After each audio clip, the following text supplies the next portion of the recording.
नमस्कार दोस्तों, एक बार फिर से हम जनहित के मुद्दों को उठाते हुए ग्रामीण अंचल क्षेत्रों में पहुँचे हैं।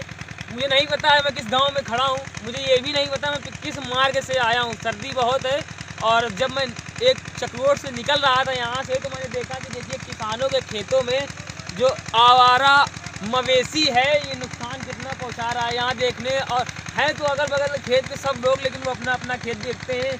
आज जब देखेंगे तो गेहूँ की मैं कहूँगा फसल दिखा देता हूँ आपको पास से आके कि गेहूं में कितना जो है तो सब गायों ने ऊपर खा डाला है। ये यहाँ की स्थिति है गाँवों की।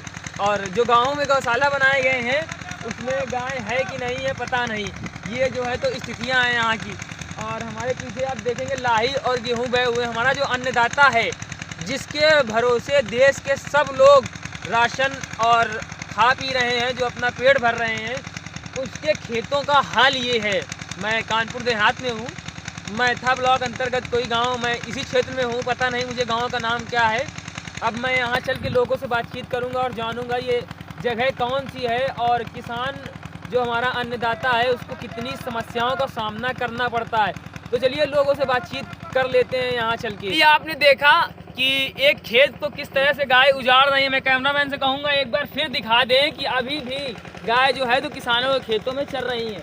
गेहूँ बोए गए हैं और गेहूँ में इतना भयंकर नुकसान हो रहा है। अभी हमारे साथ कुछ किसान भाई हैं, इनसे बातचीत करेंगे कि अन्नदाता जो है तो कैसे मेहनत करता है। खाद पानी और बुआई जुताई इतनी महंगी है, किस तरह से वो मेहनत करके पैसा लाता है और खेतों में लगाता है इसी से, और फिर उनको इतनी समस्याओं का सामना करना पड़ता है। दादा कौन सा गाँव है ये? अरसदपुर। क्या नाम है आपका? राकेश जी, ये बताइए ये जो गाय हैं, किसान हैं आप? हाँ। खेतों को नुकसान लगातार पहुंचा रहे हैं, इसके बारे में आपने किसी शिकायत की? किससे शिकायत करें हम, जिसको कोई आता नहीं है, तो उनको कोई सुनने वाला है? कोई सुनता नहीं है। बड़ी मुश्किल से तो हम न खाद मिलती है न बीज मिलता है। मेहनत करके कहीं से खाद बीज करके इंतजाम किया, बोया, अब ये दशा है खेतों की। आप देखिए सामने। ये देखिए मैं आपको दिखा दूं, लोग मार रहे हैं जिनके खेत हैं, वो खेतों से गायों को भगा रहे हैं और किसानों का कहना है कि यहाँ सुनवाई कोई नहीं है। दादा गायों से खेतों को बचाने के लिए हर गांव ग्राम सभा में एक गौशाला बनाई गई है, तो आपके यहाँ गौशाला नहीं है क्या? हाँ, गौशाला है, उसमें जितना प्रावधान है 10-20 गायों का उतना वो बांधे हैं। बाकी 32 गाय कम से कम गाँव में घूम रही है। जर्रा 32 गाँव कम से कम 32 से ज्यादा होंगी। अंटी है हमारी की 32, लेकिन कम से कम 36-40 लोग निकल जाए गाँव के अंदर गाय। अच्छा। हाँ, तो ये इससे बचने का कोई उपाय नहीं है? अब उपाय यही है, हम लोग जाड़ों में मरते हैं रात दिन 24 घंटा इतनी भीषण सर्दी में, और फिर भी गाँव खेत खा जाते हैं हमारे। सर्दी तो बहुत है, कैसे 24 घंटा? अब कैसे क्या करें, पेट पालना है तो हमें रखानी भी पड़ेगी। वो पेट के लिए देखिए किसी व्यक्ति को कुछ भी करना पड़ता है, और पेट के लिए ही किसान भाई जो हैं वो 24 घंटा अपने खेतों की रखवाली कर रहे हैं लगातार। बिना छत के, छत भी नहीं है, मान लीजिए अगर किसी ने माचा बना रखा है या कोई तब तो ठीक है, लेकिन है जो किसान वो खुले आसमान के नीचे ही चद्दर तान के, पेड़ के नीचे इतना भीषण पानी रात में गिरने लगता है, वो टपकता है कोयला, किसी कपड़े भीग जाते हैं पेड़ के नीचे, तो ऐसे खुले में वास में बैठना पड़ता है। और अगर इस खेत से उस खेतने में देखने चला गया तब तक पता लगा कि इस खेत को सफा कर गए। वो स्थिति है यहाँ। अच्छा दादा, ये बताइए ये इससे पहले भी होता था या इसी वर्तमान? ये अभी ये हुआ है जब से भाजपा सरकार आई तब से। इसके पहले कहीं मेला लगते थे तो कहीं गाय बिकती थी, कहीं कटती थी, कहीं फटती थी, कुछ भी होता था। लेकिन अब ये जब से भाजपा सरकार आई तब से मेला बाजार बंद है और गाय अगर लोग दूध दूहते हैं और इसके बाद में छोड़ देते हैं जब वो छुटा जाती है। तो छोड़ते जो है वो तो किसान भाई ही है ना। अब हम किसान भाई, उन किसान भाइयों को भी मैं धिक्कारता हूँ कि जो ये छोड़ देते हैं दूध दूह के। उनसे कहा तो गाली देते, और जब उनसे कहता हूँ तो कहते हैं नहीं छोड़ेंगे। तो गाली देते। मतलब जो गाय ये है ये सब गाँव की होंगी और कहीं गाँव की बाहर भी आ जाते हैं, बाहर के लोग भी आके यहीं छोड़ जाते हैं। अच्छा। हाँ, रोड पे लेके आए और छोड़ के रात में चुपचाप चले गए।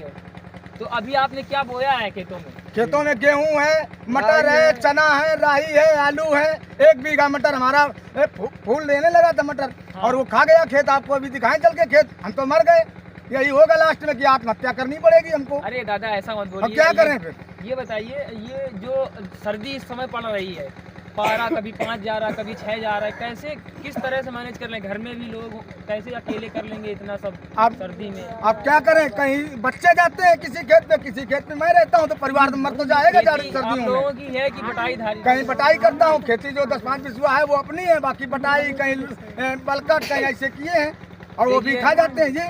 10-5 बिसुआ जो है तो इनकी दादा स्वयं खेती है, इसके बाद बटाई और बलकट लेते हैं, जिसमें से बटाई में क्या होता है कि आधा हिस्सा देना होता आधा है देना होता है, और बलकट में पैसे दो और अपना मतलब जो है फसल साल काटो। के हिसाब से फसल हाँ। काटो, इस तरह से होता है। तो पैसे दे किस तरह से लोग कर रहे हैं, और इतनी मेहनत करने के बावजूद भी इसका कोई भरोसा नहीं है कि अपने खेत की फसल ये घर ले जाएंगे, क्योंकि यहाँ की जो स्थिति है वो आपको देख के स्वयं समझ में आ गया होगा कि किसान भाई कितना परेशान है। और दादा ने अभी बताया कि ये भाजपा सरकार में है, इससे पहले मेले कहाँ लगते थे? पहले मेला यहीं आसपास सब लगते थे, शिवली, सेठमरा, मैथा और ये बेवान, जानवरों की बाजार लगती थी, तब वो बिक जाते थे। लेकिन अब वो लगते नहीं, तो अलाऊ जब तक दूध देती रही तब तक पालते रहे उनको। इसके बाद में दूध देना बंद तो छोड़ दिया।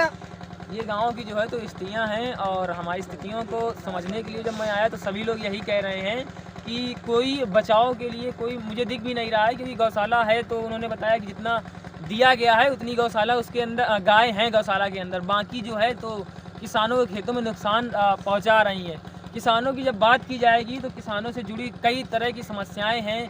खाद, पानी दादा मिल रहा है लगातार? पानी अब ये नहर आई है, नहीं तो 100 रुपए लीटर डीजल मिलता है। नहर आई है फिर भी आप पंपी सेट लगा? हाँ, पंपी सेट कहीं पानी जाने का कोई तरीका नहीं है, पंपी सेट नहीं जाएगा, ऊंचा खेत है।